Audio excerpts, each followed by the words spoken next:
Welcome to my channel today. If you're new, I created Definite Hearing as a way to increase awareness for the deaf and hard of hearing. And today I'm going to talk about navigating surgery with a hearing loss. In this video, I'm going to share 5 tips to help you navigate surgery with a hearing loss. So if you've been following my channel, you are well aware that I broke my collarbone recently. Sadly, I had to get surgery because my collarbone did not break in 2, but 3 parts. So it has been a long process of recovery. It has felt like that, but I am currently 2 weeks out from surgery and 3 weeks out from the break. When I broke my collarbone, it took about a week to get scheduled for surgery.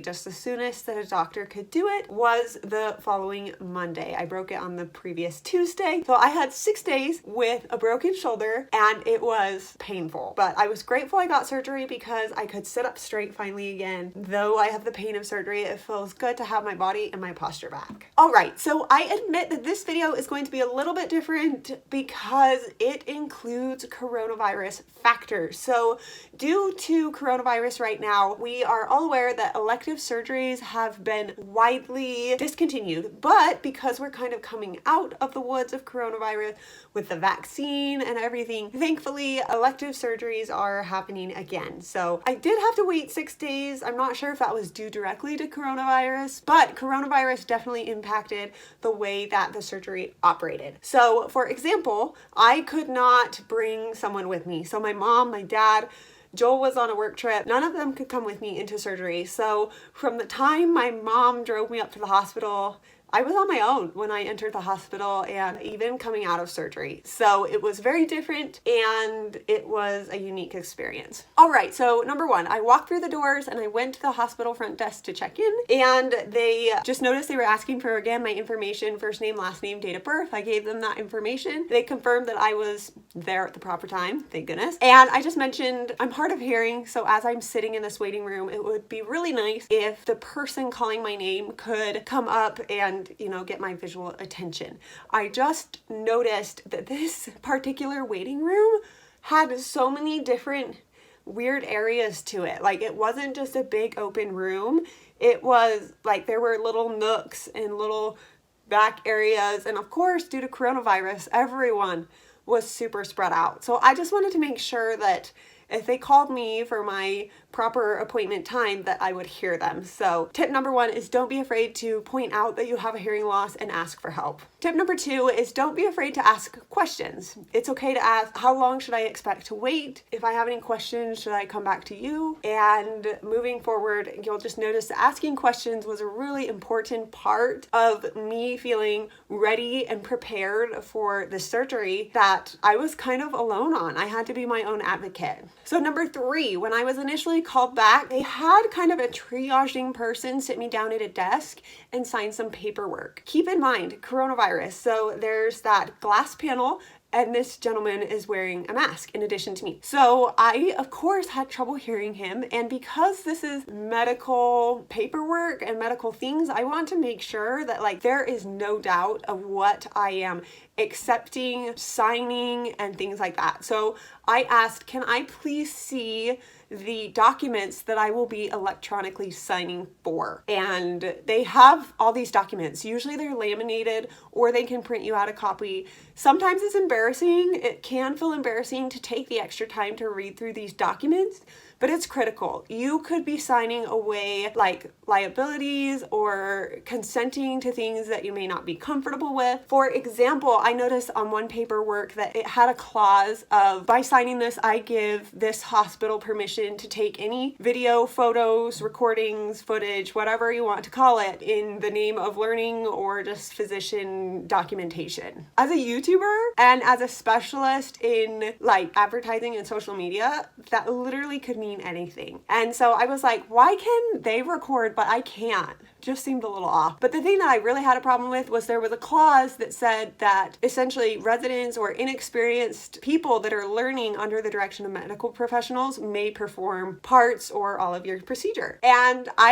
have consented to something like that before and it went very badly. And so I just said, before I sign this, I'm not okay with someone who is training performing this on me. And he's like, okay, that makes sense. And so they made a little amendment to it and I signed it. So it's just important to be aware of what you're signing. That's just kind of a general life principle, but also like he was just talking to me and running through everything, and I would not have caught those two things if I would have not read the paperwork. I'm kind of weird. I read every single contract I sign. I don't think that should be a weird thing. I think that should be normal. So that's something I recommend, is do not be afraid to ask for papers or visual representations of whatever you are agreeing to or electronically signing for. The hospital has to have records. They have to keep paperwork, and for your sake and for the hospital's sake, they would rather that you ask for the documents to read them before consenting to them rather than just blindly signing something. So that was huge. As far as like a practical tip, and a fellow YouTube subscriber gave me this tip, so I did not get permission to give him a shout out. I should have got permission before I filmed this, but I did not. So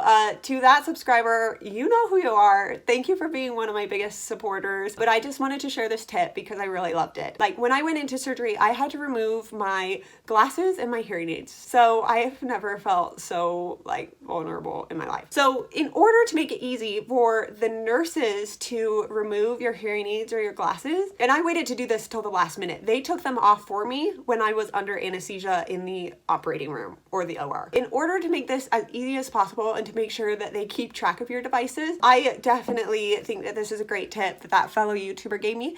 Don't be afraid to take a case and label it with whatever you want put in that case and or your first and last name. So as you can see, I have my glasses case here that says glasses, and then I have my hearing aid case that was labeled with hearing aids. So when they took off my hearing aids or took off my glasses, they had a place to put them. And the hospital was really good about like making sure that I had a place to put my valuables during surgery. I've had surgery before and I just left my valuables or my devices with my parents. But since that was like 5-6 years ago. So since then, you know, I've left the house and I'm kind of on my own. So just really taking care and advocating for myself and making it easy for the nurses and doctors that are helping me and coming prepared, because when you come prepared and you're patient and you just inform them, they are ready to help you. Like the people in these fields of like these medical fields, they are there because in general, they care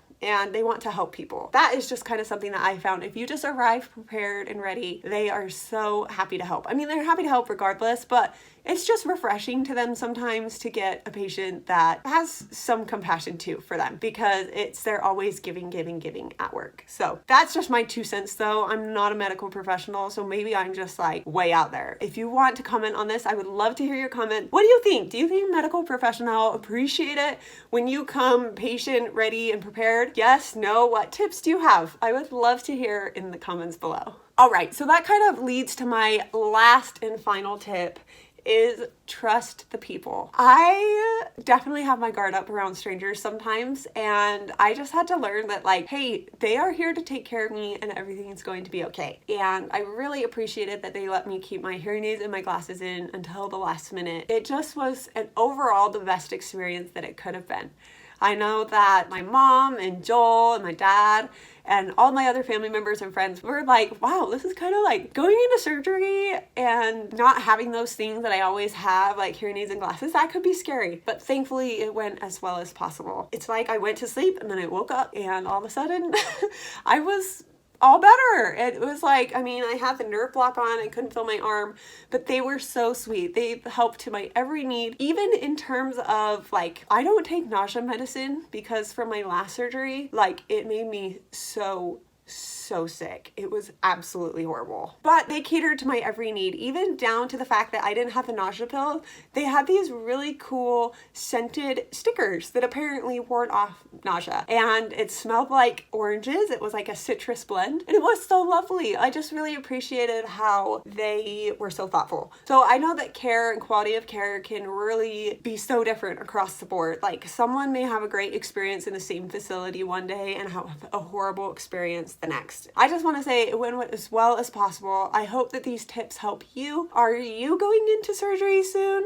If so, I would love to hear in the comments below. What are some tips or tricks that you have to make surgery easier to navigate as a hard of hearing person? One extra tip you didn't ask for, but I will add. wearing comfy clothes totally pays off. I wore a button up and some like really loose pants, and those clothes were great. Wear for comfort, because I wore those clothes for like, it's embarrassing, but probably like 5 or 6 straight days because I couldn't shower and it was painful to change in and out of clothes. So definitely consider that comfort over style. I hope you enjoyed this video. If so, please like this video and subscribe to my channel. I look forward to making more awesome content for you. Have a great day. Bye. Oh, and don't forget, stay strong, stay amazing. Bye.